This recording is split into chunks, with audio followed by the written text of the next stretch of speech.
राष्ट्रपाले 4 वर्षभित्रै जुन यो उपलब्धि हासिल गर्यो, आन्दोलन गरेर सङ्घर्ष गरेर भन्दा पनि जनताको मन जितेर आधुनिक विज्ञान र प्रविधि मार्फत आफ्ना विचार सम्प्रेषण गरेर जसरी तपाईहरुले यो ऐतिहासिक सफलता हासिल गर्नुभएको छ, यसलाई नेपाली इतिहासको नयाँ एउटा क्रान्तिको कड़ीको रूपमा लिनुपर्छ भन्ने मेरो मान्यता छ। मेरा पुस्ताका साथीहरूलाई ठुलो भ्रम छ, उहाँहरू खालि यो कन्स्पिरेसी थ्योरी उसले गरायो, दक्षिणले गरायो, उत्तरले गरायो, पश्चिमले गरायो भन्ने कथा बुनिरहनु भएको छ। तर मेरो स्पष्ट धारणा के छ भने समाज बदल्न हिँड्नेहरू ज्वार भाटाको विरुद्ध, टाइडको विरुद्धमा लाग्छन् उनीहरू भन्नेले भनिराख्छन्, तर सत्य र न्यायको पक्षमा उभिराख्नु पर्छ र तपाईहरु उभिनु हुनेछ।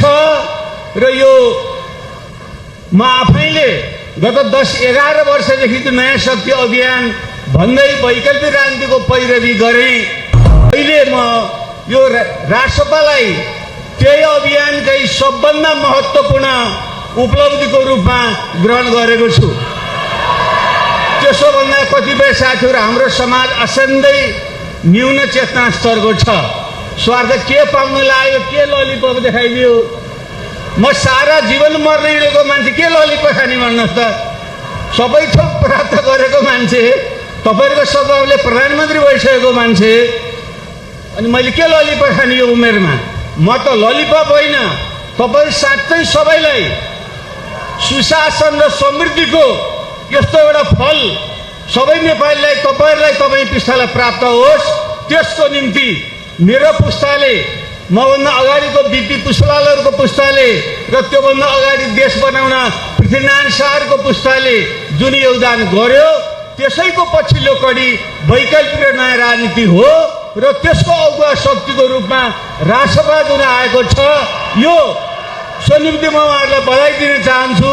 र मेरा खाली 2-3टा मात्रै तपाईहरुले के सुझाव हो भने, एउटा यो क्रान्ति भनेको निरन्तर परिवर्तन भनेको एउटा रिले रेस हो। एउटा पुस्ताले एउटा बिन्दुसम्म पुर्याउँछ, अर्को पुस्ताले त्यो अगाडि पुर्याउँछ र अर्को पुस्ताले झन अगाडि पुर्याउँछ। त्यस अर्थमा लोकतान्त्रिक आन्दोलनको इतिहासमा पहिलो पुस्ता टङ्कप्रसाद बिपी पुष्पलालहरुले जुन सुरुवात गर्नुभयो र हाम्रो पुस्ता दोस्रो पुस्ताले गणतन्त्र र संविधान सभासम्म पुर्यायो, र अब तपाईहरुको यो नयाँ पुस्ताले, हाम्रो रविजी र बालनजीहरुको पुस्ताले नेपालको यो जुन हाम्रो सुन्दर स्वाधीन देश छ, यसलाई सुशासन र समृद्धिको एउटा चुचौरोमा पुर्याओस्, विश्वको नमुना बनाओस्। त्यस अर्थमा म तपाईहरुलाई विशेष शुभकामना दिन चाहन्छु। र एउटा कुरा अलिकति के सचेतना जरुरी छ, म पूर्व तपाईहरुको सद्भावले प्रधानमन्त्री नै भइटोपलेको मान्छे र 50 लाखको पुरस्कार टाउकोमा भइसकेको पनि मान्छे र नेपालको जुन एउटा जटिल भूराजनीति छ, देशको हिमाल पहाड तराई मधेसको जुन विविधता छ, हाम्रा राज्यका अङ्ग यति कमजोर र यति भ्रष्टाचारले जर्जर छन्, त्यसको बीचमा हामीले कसरी सुशासन र समृद्धि ल्याउने भन्ने अहम प्रश्न छ। त्यसको निम्ति जनताले तपाईहरुलाई मत दिएकै त्यसको निम्ति हो, सुशासन र समृद्धिकै निम्ति हो। अरू जतिसुकै भनौँ, अरूका कुरा सुन्नुहोस्, तर मलाई तपाईहरुको चुनाव ताका पनि सुने, चुपचाप घन्टीमा छाप भन्ने तपाईको नारा निकै पपुलर हो सुनिन्थ्यो। अब सायद तपाईले त्यो नारालाई अब सत्तामा पुगिसकेको नाताले अब चुपचाप सुशासन र विकास भनेर तपाईले अपग्रेड गर्नुपर्छ भन्ने मलाई लाग्छ। पक्कै सोध्नु भएकै छ तपाईहरुले। र यो सुशासन र समृद्धिको जुन विषय छ, अब अहिले यहाँ समय देखाइरहेको समय छैन, म त्यता जान्न।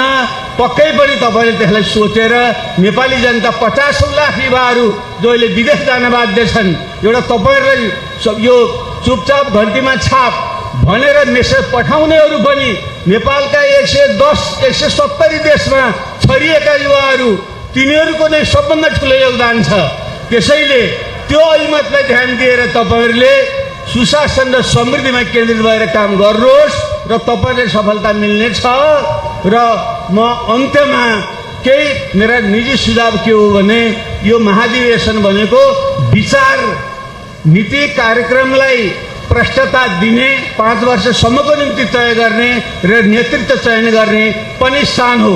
नेतृत्वमा त मेरो पनि अनुमानै हो, रविजी बालनजी अरूको सर्वसम्मत हुन्छ भन्ने मैले पनि अनुमान गरेको छु र तपाईले मन बनाएको पनि म बुझ्छु र अरू साथीहरू पनि यो नाम लिनबाट अन्यथा अर्थ लाग्छ। म यहाँ बस्नुभएका साथीहरूलाई चिन्दैछु, म खुसी छु। जो मन्त्री परिषदमा हुनुहुन्छ हाम्रो सोडिङ वाग्लेजी, हाम्रो शिशिर खनालजी लगायतका जो मन्त्रीजीहरू हुनुहुन्छ हो कमी कमजोरी अलिअलि हुन सक्छन्, तर मूल रूपमा छोटो अवधिमा जुन एउटा झिल्को देखाइरहनु भएको छ, मलाई लाग्छ उहाँहरूले आगामी दिनमा नेतृत्वदायी भूमिका खेल्न सक्नुहुन्छ। अब मेरा भर्खर यहाँ देख्दै मेरा जिल्लाकै मित्र सुदन गुरुङजी, उहाँसँग त्यति धेरै उता छैन, तर एउटा जल्लो युवाको रूपमा उहाँले जुन एउटा आँट देखाइराख्नु भएको छ र उहाँलाई पनि जुन नौकोले तान्ने प्रयास भइरहेको छ त्यसबाट चाहिँ उत्तेजित नभइकन उहाँले अगाडि बढ्नुहोस्। मेरो जिल्लाकै युवा साथी हुनुको नाताले पनि मेरो उहाँलाई शुभकामना र सबैलाई पनि मेरो शुभकामना छ।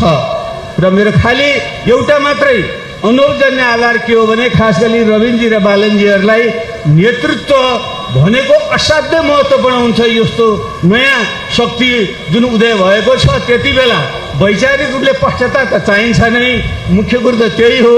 तपाईहरुको जुन अहिलेको विधानको चाहिँ केही कुरा छिटपुट बाहिर आएको छ, मूल रूपमा म त्यो ठिकै देख्छु। केही अलिकति अस्पष्टताहरू छन्, मैले खुला रूपमा सामाजिक सञ्जालमा पनि राखेको छु। खास गरी तपाईले संवैधानिक समाजवाद जुन भन्नुभएको छ त्यो के हो अलि व्याख्या गर्ने राम्रो हुन्थ्यो भनेर मैले हिजो लेखेको पनि थिएँ। त्यसरी यी विषयमा त तपाईहरु ध्यान जाने नै छ। मैले भन्नु खोजेको चाहिँ कुरा के छ भने नेतृत्व यो तपाईले यति ठुलो जनमत प्राप्त गर्नुभएको छ, यसले पुरा 5 वर्ष कार्यकाल पुरा गर्नुपर्छ र म त चाहन्छु 10-15 वर्षसम्म राजनीतिक स्थिरता पाओस् भन्ने मेरो चाहना छ। त्यसको निम्ति कुरा के हुन्छ भने अब हामी त मान्छे हो, हामी त स्वार्थी लोभीपन अलिकति हुन्छ पनि, अनि अरू आसेपासे र बाहिर विभिन्न भित्रका शक्तिहरूले पनि खेलेर कोभन्दा को ठुलो, रवि ठुलो कि बालन ठुलो भनेर त्यहाँ खेलिदिन सक्ने खतरा मानिरहने देख्छु। मलाई खुसी लाग्यो, म त्यहाँ सँगै बसिरहेको छु, उहाँ कुराकानी खासखुस गरिराख्नु भएको छ। गर्नुहोस् र पटक भेट्नुहोस्, गरिराख्नुहोस् र भेटिराख्नुहोस्।